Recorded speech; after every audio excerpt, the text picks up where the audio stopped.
Welcome, everybody, to another episode of the Genesis Mindset. And in this episode, finally, there is some movement, some positive momentum in the movements of the Atropa ecosystem. So, this is something that I've been covering on this channel for a while now. Since I really found out about it, I was a little bit late to the party, but it was something out of everything that I've been following in cryptocurrency that's really interested me. So, wherever I find my heart gravitating to, I follow that. I always just follow my heart. That's how I am. So, as you may or may not know, I was interested in the ecosystem before I actually put any money into it. That's just the way that I like to do things. I like to try and research first, then put money after. That makes me feel more comfortable rather than just degenerating into anything. And I do that. I do that, but I'm trying to break that habit as well. I'm trying to be more calculated to build that habit moving forward, and hopefully, as time goes by, to actually be able to trust my instincts and trust my intuition more as I develop this skill and harness this skill. So I would like to just clarify from the previous Atropa video, the one that I did with the 414 dev, there was one thing that was incorrect. So one of the things that I mentioned in that video, so if you do want to check it out, I'll put a link up here. One of the things that I mentioned in there that if you want to participate in the ecosystem, then you should throw your liquidity away. So basically create a liquidity pool and then burn the PLP. Sonny the detective called me out on this and said, basically, you're telling people to throw their money away. This is what I thought Maria, the dev, was actually asking us to do, but I misunderstood, I misinterpreted. So as always, I'm not an expert. I'm just passionately curious about this. I'm not a blockchain guru.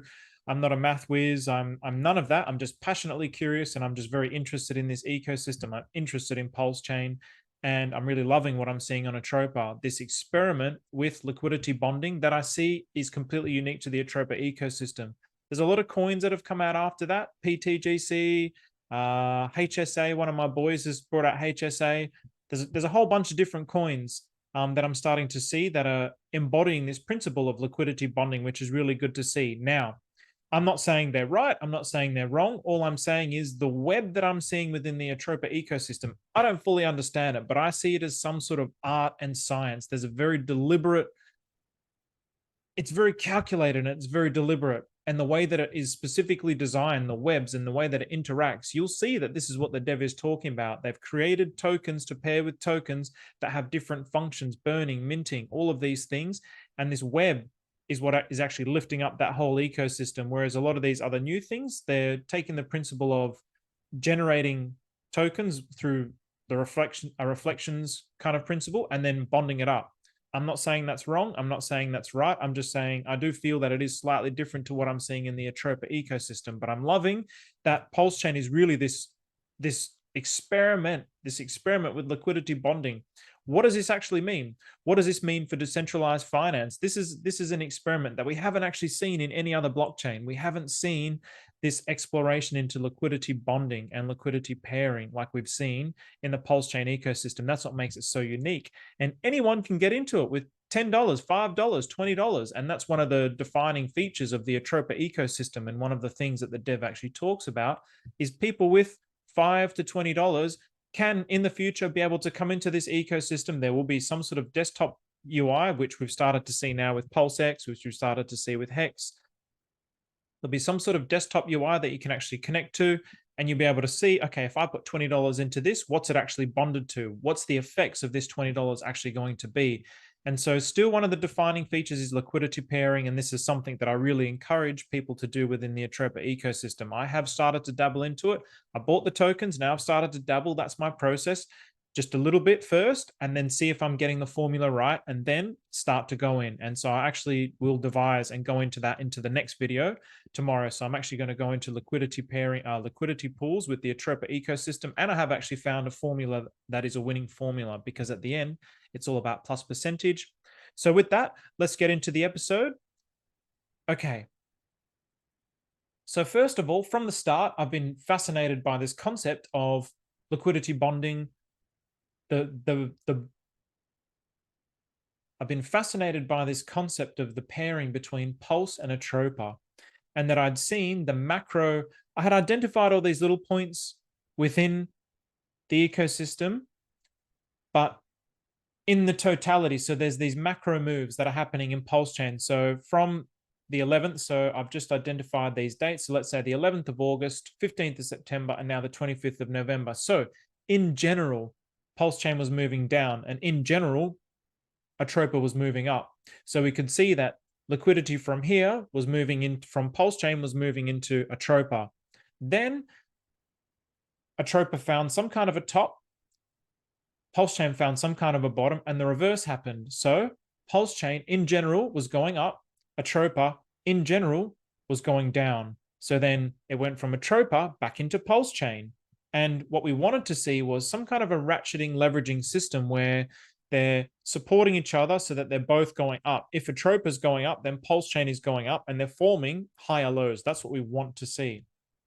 Now, have we actually seen the next move, the next change, where potentially the 25th of November, it's not very clear. I mean, we have basically the high here was around the 11th of November. So it was trying to go towards this price here of 0.0000, well, 4085.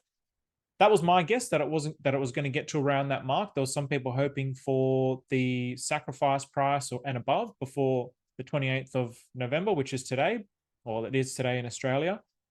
But it doesn't look like it's going to be the case. Well, it looks impossible now, actually. But obviously now that has actually changed. But why do we think maybe there's been this big shift in momentum? Now, this is something that somebody raised on Twitter. So Trader Greg, blockchain bets. So basically, Almighty Hexagon here, I was re-quoting one of his tweets. He was saying that the entire 414 ecosystem pumped 30 to 80%. So this is huge in the Atropa ecosystem, something I've been following for a while. And Trader Greg said, I wonder if the Fetch Oracle going live recently had something to do with the recent momentum. And I thought that was a very interesting point, because I don't know if I don't fully know myself, but that could be why Pulsechain is going to really slow down now. The ultimate launch for liquid loans is as low as possible. If I was a whale, that's what I would be doing. I'd be wanting to push the prices down as low as possible. The lower it is, the better, because the lower the point is, the better my entry point is to basically pump the whole ecosystem through liquid loans. I want to get leverage on a very low price, because it minimizes my risk to an optimum level. If Pulsechain is at a high and then I'm leveraging, I'm borrowing against my funds, yes, I'm going to be able to borrow more because Pulsechain is high, but the risk of it falling down and getting liquidated is what creates the risk. Whereas if we're at the lowest point possible of Pulsechain, let's just say, oh, Access Alive ended up having a prediction a few months ago that Pulsechain could potentially come down to here. And this is what I was really hopeful for. I mean, I'm still buying. I'm doing my last round of buys in the Pulsechain ecosystem. I've got some USDC sitting there waiting for some lows. I bought some around a couple of days ago. Now I'm waiting for a few more days, see if it's going to go lower, and just spreading it out between Pulsechain and PulseX. And my hope was that it comes all the way down here. Honestly, I would love for it to come all the way down here. The lower, the better. We're still not really into the peak of the bull market. So the more that we can buy at these prices, the better. So in my opinion, I'm just remaining grateful for these opportunities. I think that's the best way to be. Yeah, it sucks, but so what if it's above sacrifice price? We can't actually accumulate more. I've got boys who are accumulating, working their asses off and accumulating. I want it to stay as low as possible for my boys. I want it to stay down there so they can really catapult themselves financially in this upcoming bull market. So the lower the prices are, the better. So I just see it as a positive. I try and see everything as a positive. So in actuality, I really am hoping it comes down to here. Whether or not it does, I don't really know. But it was something that I did think about. If liquid loans was to come out, we would want it to be launching lower than these prices at the optimum low. Because if you're then going to start borrowing against your funds at these prices, so let's just do some quick. If I was going to start borrowing, let's just say Pulsechain comes down to here. If I was going to start borrowing, Pulsechain comes down to here. Oh, can I thicken that up? So Pulsechain comes down to here. And then I start borrowing at these points. And then let's just say that is the low, and Pulsechain is forever going up from that point for the next year or two. And this is the optimum low. It never gets lower than this.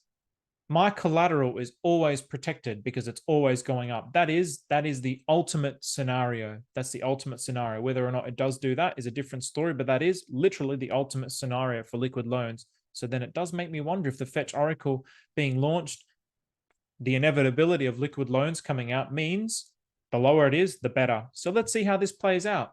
So now let's go into how the Atropa ecosystem is moving. So 84% in the last 24 hours. Phenomenal. So as you can see, obviously Atropa has been going down in a downtrend for quite some time, but now it's shot past two highs, not just one, or rather not just, it's shot past three highs.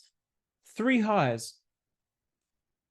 Yes, it has shot past three highs. So it's very bullish if it shoots past one high. It's starting to turn bullish if it shoots past one high. So obviously, as you can see here, this is something that Moon King. So shout out to Moon King for this one. This is not my idea. He really pointed this out. Moon King delivers a lot of alpha. He delivers a lot of alpha. I don't really care about what people say about him. Everyone's here for their own intentions. He delivers alpha, and I think I love the guy. He's hilarious. So anyway, so Moon King pointed out if it's in a downtrend, then obviously, and it's obvious, right? But then when you get somebody, you've heard it before, but then when you get somebody to point it out on a chart, oh yeah, it clicks. Okay, we're in a downtrend because the higher there was no higher high, there was no higher high. So then how do we know it's actually reversed? Maybe we could say, oh, here, look, we've had a green and then another green, we're entering into higher high, but it never broke this higher high. So it kind of broke this little one here. But what we've seen here is it's broken this one. So one, it's broken here. Two, it's broken here. And then three, it's broken here. So it's broken three higher highs. So you could say, wow, we're really now starting to get into bullish territory. So what it's going to need to do, obviously, is it's going to need to form a lower high, and then it's going to need to form a higher high on this. And that's when it's confirmed. So that's what I believe. Hopefully I haven't butchered this. So forgive me, Moon King, if I have butchered this. So it's going to need to form a higher low, and then it's going to need to form a higher high. Then we're confirmed into a bullish uptrend. But the fact that it has smashed three previous highs on the downtrend, that's very bullish. So I'm very excited about that because the Atropa ecosystem is something I've been keeping my eye on for a long time. TSFI, huge. I think it's the biggest mover in the Atropa ecosystem, 95.87%. That's almost 100% move in the last 24 hours. That is huge. That is huge. So from the bottom here, we've had a 163% move. That's phenomenal. What makes this so fantastic is this is what Maria was talking about. Maria, the 414 dev, said that the TSFI is the best short-term bet. So for the best short-term gain, this is the best play. So it's actually playing out to be in that way. Yes, it had a big drop, but it could also be the best short-term play. I believe she said, which seems a little bit unrealistic, $100, but then again, not really, $100 by the end of the year.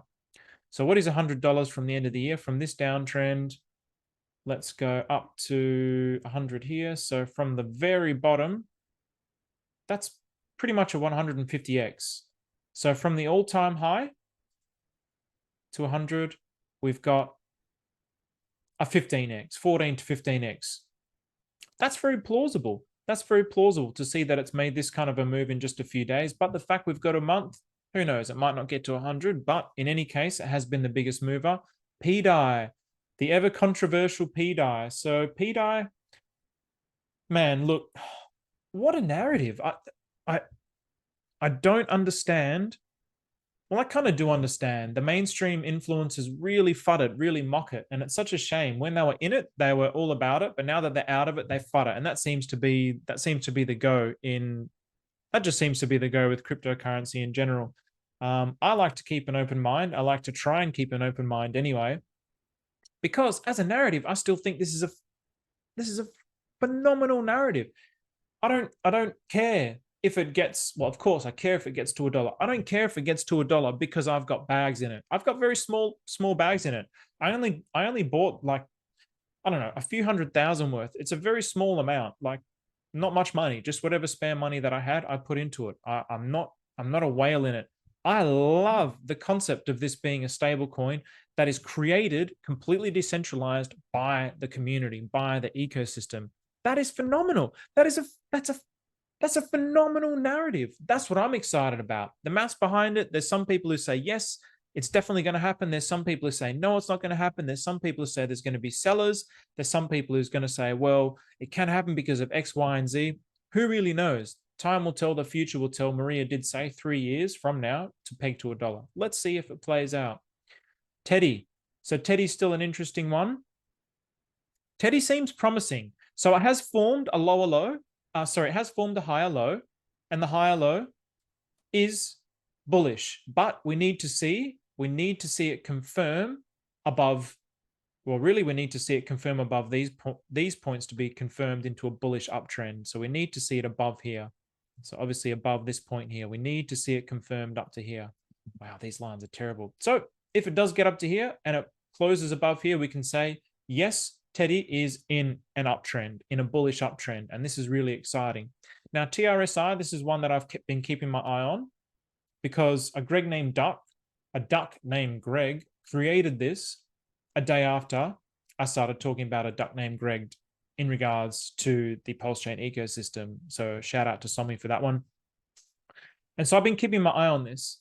And for the first time since, well, let's put it compared to PLS. For the first time since, or even against, it doesn't really matter. For the first time since its inception, for its downtrend, I've been keeping my eye on it. It's only ever had 2 bullish candles, 2 daily bullish candles, and then straight into a downtrend. The other day I had seen, it had 4 bullish candles. This is interesting. This is different to what it's done. And now it's broken out. So we've had plus 64%. So I don't know. Could that have been a signal? The fact that I'd seen this a few days ago, very interesting. And again, I don't really know what I'm talking about in that sense. Like, is it a signal? Isn't it? I don't fully understand the maths behind it. It was just a unique thing that I saw. Oh, okay, this is interesting. And we did happen to have a breakout in the whole Atropa ecosystem. So there we go. Now this one, I have to do this one. So coming out of the Atropa ecosystem. So this is for my boy Shane Schuler. Let's get behind my boy Shane Schuler. I really feel sorry for him. One, his brother has rejected him. How heartbreaking is it for your brother, who is, well, for a start, his brother has the world's largest diamond. His brother created one of the world's best cryptocurrencies that did a 10,000x. And his brother donated or basically raised $27 million for charity. My brothers haven't done that. I've got 2 brothers. My brothers haven't done that, but I'm connected with both of my 2 brothers. I can call them up. I can do whatever I want with my 2 brothers. Shane Schuler, his brother has denounced him. His brother has rejected him, and he's out here. He doesn't want to be better than his brother. He just wants to prove to his brother that he can bring value to the ecosystem. So Shane Schuler is doing this all on his own with Rob. There is only one. And at the moment, it's almost at the price of Bitcoin. So we want to see it. We want to see it break past this point. We want to see it break past this point. I might even dabble in this just for the meme factor, because Shane Schuler's really trying here, and I love it. I love him. He's a good guy. So, all right, that's it. Thank you very much, everybody, for following. Tomorrow, I will be doing the liquidity pairs that I've actually been exploring in. So I had done some explorations probably about a month or 2 ago, and a lot of them have failed. So I started to explore, talk about it in Sonny's pub, really see what was working, what wasn't working, start creating more pairs. And now I've identified a good formula for actually creating successful liquidity pairs. So I'm actually going to show you what my formula is in the next episode, and how you can actually contribute to the Atropa ecosystem, and within whichever ecosystem that you want to contribute to. So I know HOA, the Tang Gang, are actually doing these sorts of things as well. And that's why the price is so good in the Tang Gang. And I will go through that tomorrow as well. So thank you very much, everybody. Hope you enjoyed this episode. If you have any questions, you want to learn something about Atropa ecosystem, or if I made some mistakes, correct me down below. I don't really care. And I just want to learn with you guys together. So thanks, guys. Well, and girls.